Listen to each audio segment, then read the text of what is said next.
हे जसं वास्तू टॉपिक आहे, टॅरो कार्ड आहे, तसंच एक न्यूमरोलॉजी आहे. आणि इकडेच आम्ही नवीन एक सिरीज स्टार्ट करतोय की न्यूमरोलॉजीवरतीच. पण ह्याच्यात आम्ही टोटली एक व्हिडिओमध्ये एक बोलणार नाही आहे. छोट्या छोट्या गोष्टी आहेत, एक एक नंबरवरती. तसं आम्ही डेप्थ घेऊन जाणार आहोत प्रत्येक गोष्टीला. सो आज आमचा जो नंबर आहे, नंबर 1 आहे. सो सांगितल्याप्रमाणे जसं माझ्या अंडरस्टँडिंगप्रमाणे की नंबर 1 कोणाचा येतो, त्याचा बर्थ डेट 1, 10, 19 किंवा 20 असतो. त्याचा मुलांक असतो 1. सो मुलांक 1 वरती आम्ही टोटली बोलणार आहोत या व्हिडिओमध्ये. सर, मुलांक 1 हा कोणाचा आहे, कसा आहे? मुलांक 1 हा रवीचा कारक आहे.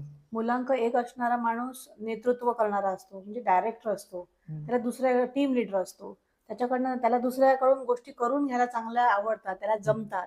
त्याला सगळं टीम सांभाळून कसं करावं ही त्याच्याकडे उपजत कला असतो. असा तो 1 नंबरचा मूल्यांकाचे लोक असतात.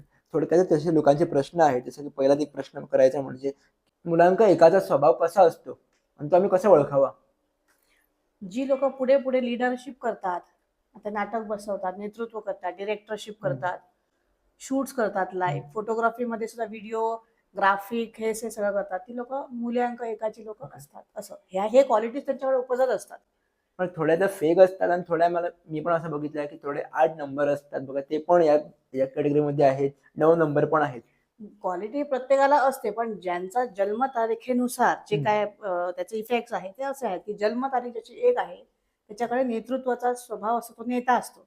तो पित्यासारखा सगळ्यांचं पालन पोषण करणार, त्यांना सांभाळणार, टीम म्हणून ग्रो करणार, डिरेक्टरशिप करणार, असे काही उपजत गुण त्याच्याकडे असतात. दुसरा सांभाळून घेत होतो. ओके, म्हणजे बेसिकली लीडरशिप क्वालिटी एक नंबर 1 कडे असते. रिलेशनशिप असतो, लोकांना सांभाळतो, जपतो आणि पुढे नेतो. आपल्याबरोबर ते पण ग्रो होतात.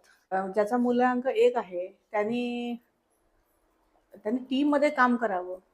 मग ते फिल्म शूटिंग असेल, मग नाट्य प्रयोग असेल, किंवा एखाद्या प्रोजेक्ट्सवर काम करणं असेल, जिथे जास्तीत जास्त लोक घेऊन आपण पुढे जायचं असतं त्याच्यावर तो काम करू शकतो. म्हणजे जेवढा तो कोलॅबोरेशन करणार तेवढा तो कम्युनिटी मध्ये जास्त लोकांमध्ये मिसळेल आणि ग्रो होईल, तसं होणार.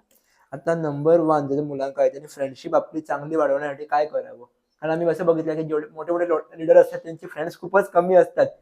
कोणी पण असू दे. सूर्याची उपासना करावी. आणि मूल्यांक 1 असणारी लोक मुळातच भाग्यवान असतात आणि चांगल्या विचारांची असतात. ज्याचं जमतं त्याचं जमतं, अशा प्रकारची लोक असतात. मुलांक 1 वाले जॉबला कशाला टिकत नाही जास्त. त्यांना स्वतंत्र काम करण्याची इच्छा असते आणि ते बिझनेस मध्ये जास्त ग्रो होतात. ओके, म्हणून ते नोकरी करतील पण नावापुरते. बरं, एकाला काय काय प्रॉब्लेम येऊ शकतात, म्हणजे काय लक्षात ठेवावं की प्रॉब्लेम येईल तर आम्ही काय काय करू? नंबर 1 ला सूर्याचा उन्हात गेलेला त्रास, डोकंदुखी, परत परत असं डोकं जड होणं, पित्त, असे त्रास होऊ शकतात. मग त्यांनी त्याच्यापासून प्रोटेक्शन व्हावं असं काहीतरी करावं. मुलांक 1ला जर पैशांचा प्रॉब्लेम होत असेल तर त्याने काय करावं? सूर्याची उपासना करावी. आणि आम्हाला संपर्क करा, आम्ही सांगू काय करायचं. ओके, म्हणजे सेपरेट काय असेल प्रत्येक ह्याच्यावरती तर तुम्ही टॅबमध्ये तुम्ही सांगणारच त्यांना. ओके, म्हणजे बेसिकली जे मला समजलं नंबर 1 म्हणजे ते आहे ते फक्त त्यांनी सूर्याची उपासना करावी आणि लिडरशिप क्वालिटी डेव्हलप करावी कुठल्या गोष्टीमध्ये पण. हे 2 असेल तर ते पुढे जाऊ शकतो.